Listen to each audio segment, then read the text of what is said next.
Hello, my name is Michael O'Keefe, aka The Movie Wizard. If you enjoy this interview and want to hear more top-notch film industry conversations, please press the thumbs up, subscribe to this channel, and hit the bell to stay in the know. Hello, Andrew Leavold. Please introduce yourself to my audience.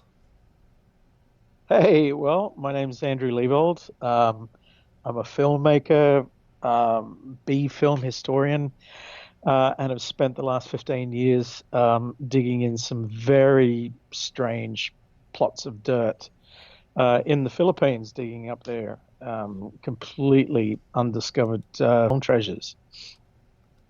This is I true. guess pretty much what I do, I think. No, that's accurate. And you had a video store at one point, am I right? Oh, yeah, it's been 10 years since I closed the doors, and it was over 15 years before that. So 1995 to 2010. It was a It's a pretty good good run. 15 year, yeah, pretty good 15-year run. But even having a cult video store, just couldn't keep the doors open. Unfortunately, technology just completely steamrolled over the top of us.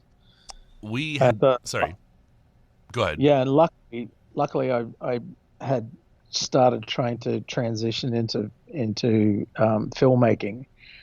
And it was a bit touch and go for a while, but I seem to be getting there. So, yeah, we had a sort of indie cult video store as well in Ottawa, which did shut its doors in, I think, 2014. So Oh, it was a great spot. That's where I basically got my film education. So it's too bad a whole generation, can't, or future generations can't walk into a store, look at some right. crazy cover arts and say, hey, I'm gonna get soak a joint or drink some beers and watch this tonight. Exactly. I mean, walking into the video shop was the adventure. I mean, it Hmm. beats the shit out of sitting there scrolling through, Right. scrolling through pages on your phone. I mean, God, there's this assumption that um, everything is out there now on the internet, or all information and access to films is there. But man, I can tell you from experience that the number of films are starting to shrink. The number of films that are available are smaller in number, and the breadth of knowledge that we're having of films since video shops started closing down is starting to decrease Wow. rather than increase. And I'm scared. That's why I'm like stocking up my bunker with DVDs right now. I sold all my DVDs and videos off, and now I've started to reclaim them again because I know that if I don't start filling my house with DVDs now, are going to start to disappear. This is like the killing fields right now. That weird change in technology means, thousands upon thousands of films are starting to slip between the cracks, and I don't know if they're ever going to come up back up for air again. So you were at the Mayfair Theater, speaking about Ottawa, with your documentary on Weng Weng. So I was Oh yeah, wondering, great fun. yeah, what was that experience like? What do you think about Ottawa? I know you were only here for like maybe 3 days, but what was that like? Dude, I was there for 24 hours, Oh, probably less. oh, fair But I enough. was on this mad, I think it was like 16 screening dates in about 19 days. I don't know why I decided to do that. Probably because, I thought that US and Canada looked pretty small on the map. Mhm. So I thought I could do this. But I turned up to Ottawa. Mates of mine who I'd met in Brisbane years before said, "Don't worry, man. We'll look after you. We'll take you for some late night drinks and poutine. We'll do karaoke, and then jump on a plane and continue on your mad cross country journey." And so I did, and that's what I remember about Ottawa: hanging out with good people, having a great evening, and then partying on until about 5 o'clock in the morning, waking up at 8 and thinking, shit, Joe Cocker just died. Oh, I was wow. just doing Joe Cocker at karaoke a couple of hours before, And then I wake up to the news that Joe Cocker died. So that was weird. So what bar did you go to? Oh man, I can't remember. Was it It was like fair 6 years ago, and enough? there's been a lot of before and since. So It would have it been was neat promo for that it was a bar. place with good, and everybody seemed to be pretty drunk and having a good time. So Okay, it was that bar. okay, we'll leave it at that. So please give an overview of the Pam Grier Woman in Prison movies. Well, I guess if you haven't seen a Filipino before, it's a pretty good starting point Mm. because those films have got, basically everything you need: sex, black humor, people being whipped and tortured, and the incredible statuesque presence of Pam Grier, as well as the oily villainous presence of bad man Vic Diaz. So, between those two polar opposites, I think you've got the basis for a pretty damn good B fest. So there's like a whole bunch of them. Big Dollhouse, Big Bird Cage. They're the two Jack Hill ones. Then there's Women in Cages. Not so great. That's the intensely Filipino one, Mm-hmm. directed by Jerry Leon. And then there are all the other sort of like knockoffs and rehashes and the not Pam Grier ones. And then there are the other Pam Grier ones like Black Mama, White Mama, and so on and so forth. So, man, it's like it's Philippine B films for me is like a gift that keeps giving. And once you drop a mine shaft, into this undiscovered territory, it just leads to another tunnel and then to another tunnel, and then it just keeps going from there. So from the Pam Grier prison films, you go to the Sirio Santiago films, and then you go to the other Eddie Romero films. Then you go to the Bobby Suarez, Cleopatra Wong films. And then you go to One Armed Executioner, and it just keeps going and snowballing. And so I've got to the point now where I've cataloged and watched far out. Must be about 1,200 Filipino films, and I'm still going. Wow, impressive. Made a couple of documentaries about them. Got a couple more documentaries in the pipeline. Got a couple more books in the pipeline. But yeah, it just doesn't seem to end. Like even today, I discovered 5 movies that I didn't know existed that were screening in Guam, of all places, back in the 50s and 60s. So Philippine B films had this incredible reach beyond the Philippines to Guam, Hawaii, Finland, all over Europe. These old war atrocity films that they were making back in the 40s even ended up in Belgium and Sweden and places like that. So I just note them, write them down, watch them, and go, what were they thinking? What were people in Sweden thinking when they were watching Atrocities of the Orient? Right. So why do you think the Philippines is such a great environment to see, women struggling in prison cells? Well, I mean, you look at your standard 1960s prison films. I guess most of them were in a kind of cold, gray, concrete urban jungle. But those films, they really put the prison right in the middle of a literal jungle. And so, you got palm trees, sugarcane plantations, with sadistic guards with machetes overseeing the plantation workforce. And then, of course, you've got the inevitable escape into the jungle, chased by Alsatians and probably Vic Diaz. And there's just something so much more steamy and sleazy about a jungle setting, I think. Okay. I don't know. You get that sensation when you watch, Oh, Big it's wild. Dollhouse or something like that. It's not Orange is the New Black. It's wild. It's really wild stuff, and I love them. They're zany. They're sexy. They're crazy. They're very fun movies. And you have an Right. audio commentary track on Black Mama, White Mama, which you should be very proud of. Oh yeah, where I'm trying to identify every location in the film. Man, oh crap, what was I thinking? Oh no, it Um, was fun. It's a good time.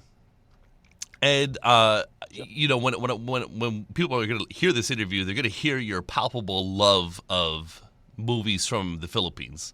So, would you be so bold as to say you are the world's leading expert on Filipino exploitation movies? way I don't know. Experts are a loaded word. Okay, I've probably seen more Filipino B films than most people, including most Filipinos, right. because I do hear from Filipinos that they haven't seen most of the shit that I've been watching, and so they just sit there going, yeah, okay. It's all about this giant goose rip-off of Ghostbusters. I'm like, wow, let me tell you about Goosebusters. you know, I've got a feeling that most people don't care enough to go deep. They're quite happy, being a kind of B film tourist, because to go deep means you end up losing a lot of friends. They're like, we don't want to listen to your running commentaries on all these films that we never want to watch Right. ever. Got it. Noted. You know what I mean? It's like It's not relatable content, you know but you're for audiences, they will, people who don't have the pleasure of knowing you personally, they can appreciate or learn something from you. okay, yeah, well, I guess the challenge is to try and make the inaccessible somehow accessible. And that's what Mm. I've been trying to do on the audio commentaries and in the articles and books and in the general research. I know most people don't care about this stuff, but I do, and I've got to try and frame the discussion in a way that allows you entry into this completely foreign universe. All And right. I mean, it's even difficult to navigate around if you're Filipino, if you don't have the historical context to place those films in. So it's like most of the time I'm providing subtitles for Filipinos. You know what I mean? Yeah, yeah. And great, wow, who the is this guy? I dig it. I dig it. So I also enjoyed your audio commentary on the Blood Drinkers, which people can pick up on the Hemisphere Horrors box set by Saffron Oh yeah, Films. that was a great one to be involved with. I think mostly because when you look at like two of those films were directed by Jerry DeLeon. Mm-hmm. That guy is considered one of the single greatest directors of all time out of the Philippines. Right. And yet the three films that we're most familiar with, Blood Drinkers, Curse of the Vampires, and Women in Cages, Mm. he probably would have thought were three of his worst films. That's I funny. remember, when I interviewed Eddie Romero a couple of times. Eddie Romero was the director of Black Mama, White Mama, and also did the three Blood Island films. And when I pulled out the press book for Beast of Blood, it's got that amazing image of the monster tearing its own head off and holding its head off its bleeding neck stump. He just looked down and shook his head and he said, "Why are you making me autograph my worst film?" I said, "Eddie, come on, man. You may think this is shit, but this is great shit." He's like, "Oh, God, you're just like Tarantino," and kept rolling his eyes. Okay, so I can see from his point of the national artist for film, and that's about the highest accolade you can get as a filmmaker in the Philippines.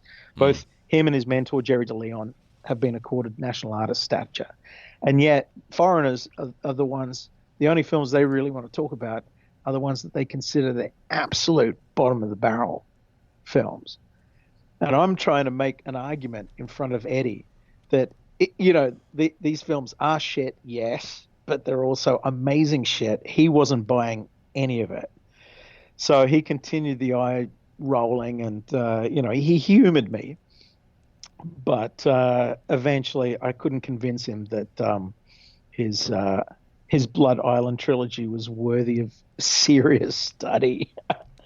But oh well. So yeah, getting back to the doing the commentary on Curse of the Vampires. I mean that's I can see so much good shit in there. Mm. It's also like a quality film from Jerry DeLeon. It's no Women in Cages, Mm-hmm.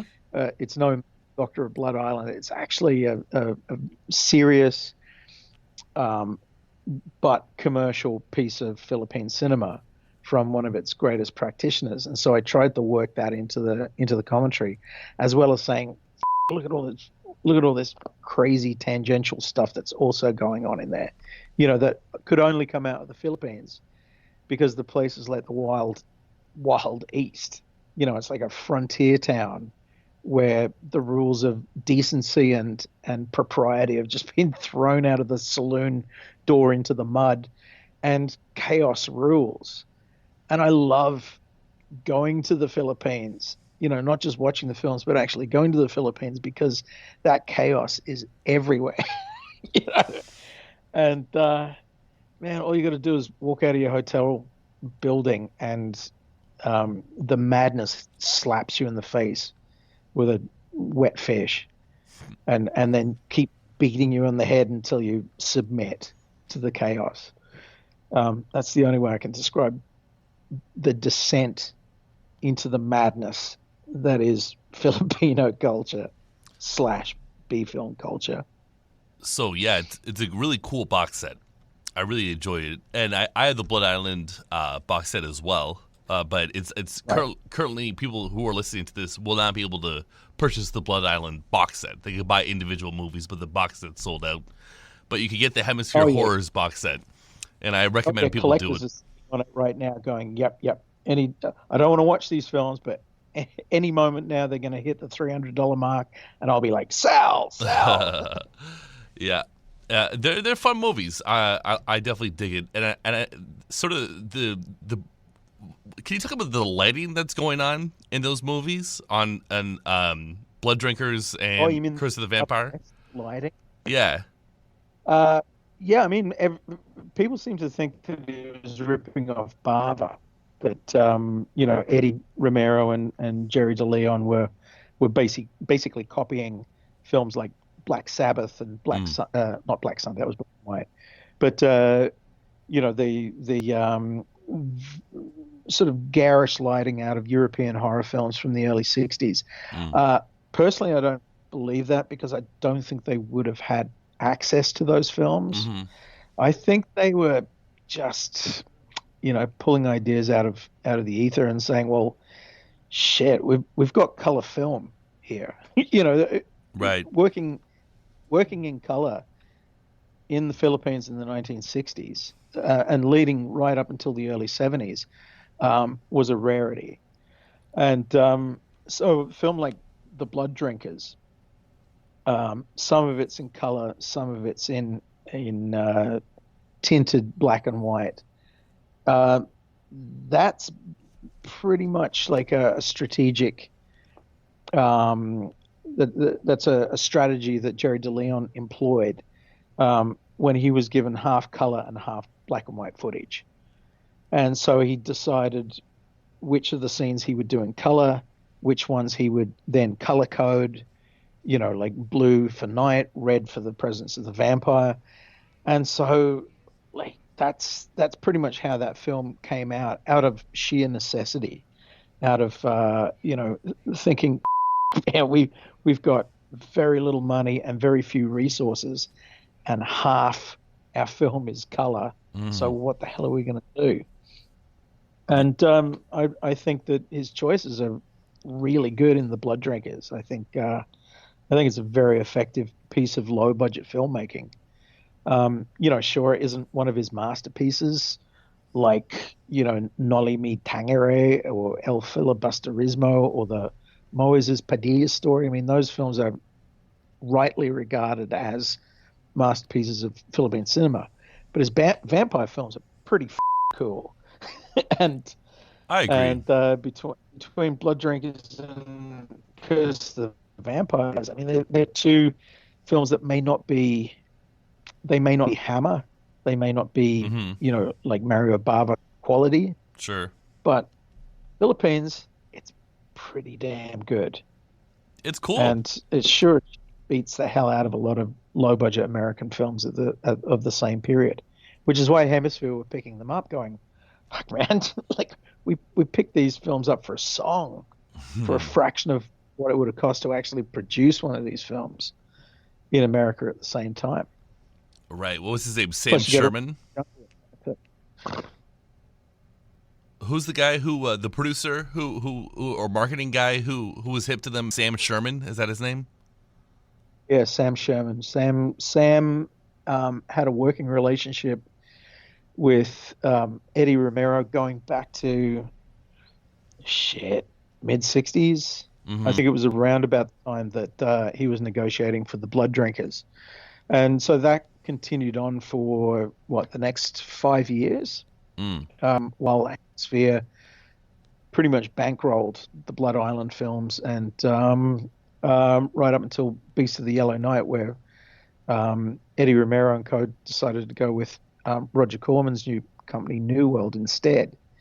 But for that 5 years, I mean, this is like glory period of American drive-in, Hmm. and that period is punctuated with these amazing Filipino-made exploitation films that were either being purchased or bankrolled by Hemisphere and being let loose on American drive-ins, you know, and with the most lurid marketing campaigns, which include that image of the creature tearing its own head off and waving its head above its neck.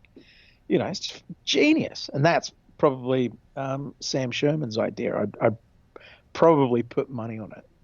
So, would you say Machete Maidens Unleashed is the best overview of Filipino exploitation movies for newbies? Yeah, yeah. I mean, I've got a contentious relationship with that movie because it started off my film, Oh. and then when it went to the Australian TV station, they said, this is great, all this Weng Weng stuff. This is great, but I think we want to make it more about the drive-in stuff. So you're sacked, pointing to me, Aw. and then we'll get that guy Mark Hartley who did the film about Australian drive-in movies. We'll get him to direct it instead. But it's okay, Andrew. You can still be an associate producer, which means fuck all. And so I got fired off the film and had to watch it turn into someone else's movie. So I basically turned over all of my research over to Mark, and That's rough. Mark not giving a shit about Filipino drive-in films or B films Sure. at all. Hmm. Made Machete Maidens, which it's slick, but it doesn't have very much soul, to tell you the truth, and is yeah, it's a great overview, but he chose a lot of voices in there that have some very disparaging things to say about Filipino B films. I mean, I love the stuff. Hmm. The people who work for New World didn't, and Mark is pretty much sitting there with with the Roger Corman guys going, aren't these films terrible? Aw. So I've got a few problems with Machete Maidens, not least the fact that I was sacked. All right, fair enough. Let's shift gears But to the present then. So, tell me about Filipino movies in Hawaii.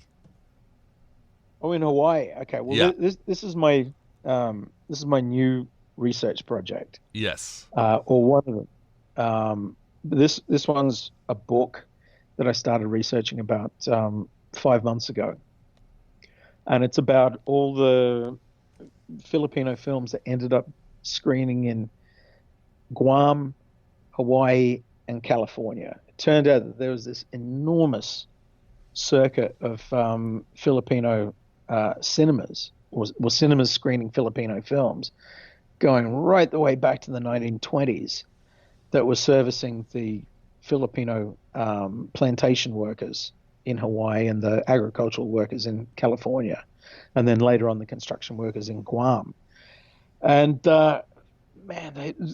films that were screening there probably didn't even exist in the Philippines anymore. Like most of their films have disappeared, but these long lost treasures were just getting trotted out of an old warehouse and screening in some ratty downtown Honolulu flea pit that would have been programming Filipino films between sex movies. And it's just amazing. And it's also a story that no one in the Philippines has ever heard of before. Most people in Hawaii probably would have never heard it either, because it's a story about a foreign language cinema. So it never would have really appeared on anyone's radar. And I'm going to have the book. I mean, I'm in the final phases of writing the book right now. It should be done in a couple of weeks, and then off to the publisher in Manila to be published just in time for the closing phase of the 100 Years of Philippine Cinema celebrations. So this is my humble little contribution to Centennial of Philippine Cinema, telling this crazy story about Philippine porn films screening on plantations in Hawaii. Right. That's fun. That's fun. Yeah, a lot of hands-on research, that one. Okay, I like it. So tell me who the Marcos were, and tell me about the porn they funded. Okay, well, this is the other research project. Yes. That I've been actively filming since 2016. I still haven't been able to find the funding to finish it. So if anyone out there is listening and they've got a spare $100,000 that they want to invest, okay, please, sure, send me an email. Andrew Leavold. I need a sugar daddy real bad. Okay. Anyway, I'm sure a few people in America would remember the Marcos family. They were the dictators of the Philippines between mid-60s and 1986, when Ferdinand and Imelda got booted out of the presidency in a bloodless coup. And funnily enough, they ended up in Hawaii, hiding among the Filipino Hawaiians. But in the course of that 21-year dictatorship is a loaded term. Let's just say regime. Junta. Okay, 21-year junta. There was a lot of people disappear for political reasons, and there was a long period of martial law where human rights and the Constitution was suspended. But there were also these periods, these very intense periods, where soft and hardcore pornography became available for the first time pretty much ever. And the population went nuts because they were finally handed forbidden fruit to them. And it turns out that the person controlling the production and distribution of porn films was Ferdinand Marcos himself. And those films that were making everybody run around going completely stir crazy were part of a program of distraction from the regime's failing, from the failing dictatorship.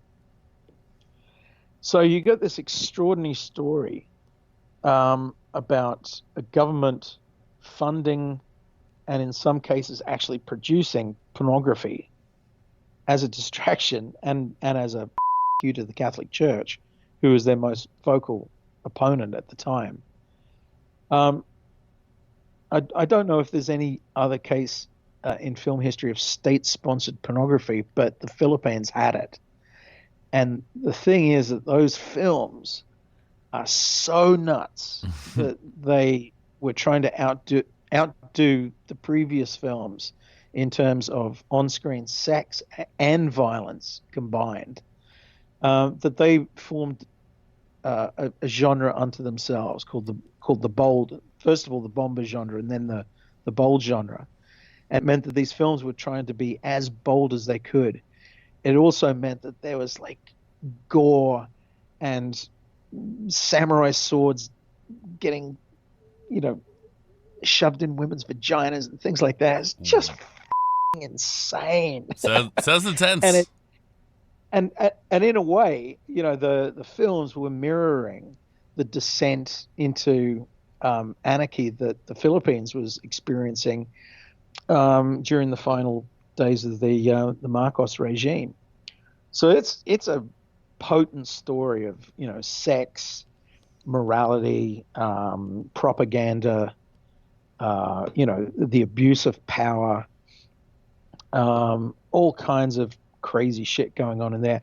And I've managed to get the story from Imelda herself, because I interviewed her for Search for Weng Weng about 7 years ago. A lot of the talk was about pornography at the same time. I was talking midgets and porn. It's the best stuff in the world. And I've also got the story from the actresses as well, and they were called tissue paper at the time. Producers said they would wipe their ass on them and after one use and then throw them away. My goodness. So it's a story of real life prostitution and white slavery, genuine exploitation within the exploitation genre. Okay. All right. Sounds good. And I look forward to seeing stuff like those documentaries. I certainly enjoyed the Search for Weng Weng documentary. Andrew, thank you very much for your time today. Is there anything else you will be working on in 2020 that you'd like to talk about? Well, I'm working on getting back to Ottawa as quickly as I can.